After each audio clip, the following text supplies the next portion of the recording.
Okay, so really the only thing lawmakers do need to do before they go home is set a balanced budget. And at the center of all of it, the budgeting committee, the Joint Finance and Appropriations Committee, that'd be JFAC.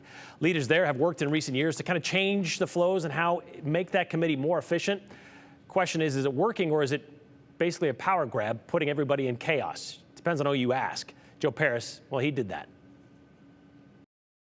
It has some funds for budget battles are the final hurdle to clear for Idaho lawmakers who appear very ready to wrap up the session. But there are varying descriptions on the final act. All we need to see next is a bear and a unicycle coming out of the aisle. I mean, it was a circus, right? Senate Minority Leader Melissa Wintrow sits on Idaho's powerful budgeting committee. She describes the process this year as frustrating. The number of budget bills that failed this year is probably a record. She attributes that in part to new processes that the Joint Finance and Appropriations Committee have gone to in recent years. That includes how the Joint Committee votes, as a House and Senate body rather than one group vote, and how budgets are examined. I don't think the process is really working, and we're seeing, a once well-respected, well-reasoned committee now just come unglued. We're doing the work, we're doing the job, and that's what taxpayers expect of us, is to do our duty and guard their money. Representative Wendy Horman is co-chair of JFAC. She believes critics continue to miss the mark with their commentary. Sure, some people don't like how we vote. Sure, some people don't like the new process, but it worked.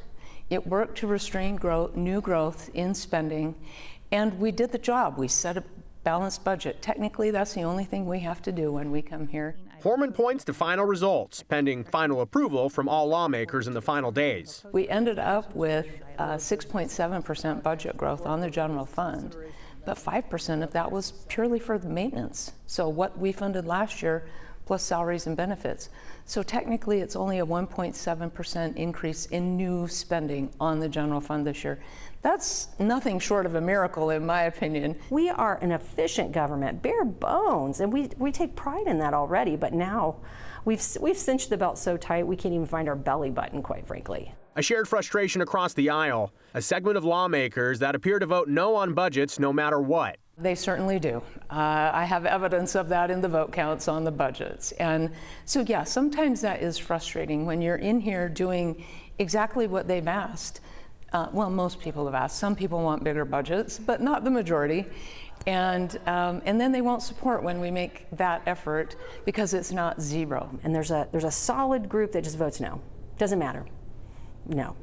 And I just don't think that's the appropriate way to govern. Looking ahead to next year, there is consensus that JFAC processes will be talked about. Let's follow some rules. Let's have predictability and transparency in our government.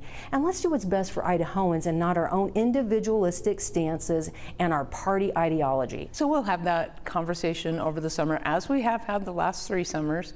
So we're always iterating, always trying to improve. And a very short time ago, just in the last few minutes on the Senate floor, Brian, it was made clear that Idaho lawmakers are looking to effectively wrap up their business tomorrow. Okay. It remains to be seen if they would want to wait for 4 or 5 days to make sure the governor doesn't veto anything. Right. But essentially, it looks like we're in the final phase. It always made, like this whole idea with this ivermectin bill, it went from committee yesterday to 2 chambers today and on the way to the governor's office. This is like rapid fire stuff. I mean, it's normal for this time of year, but it doesn't have to be. Yeah, that's true. But, in terms of getting things done and going home, that's one way to do it. Yeah, all right. Thanks, Joe.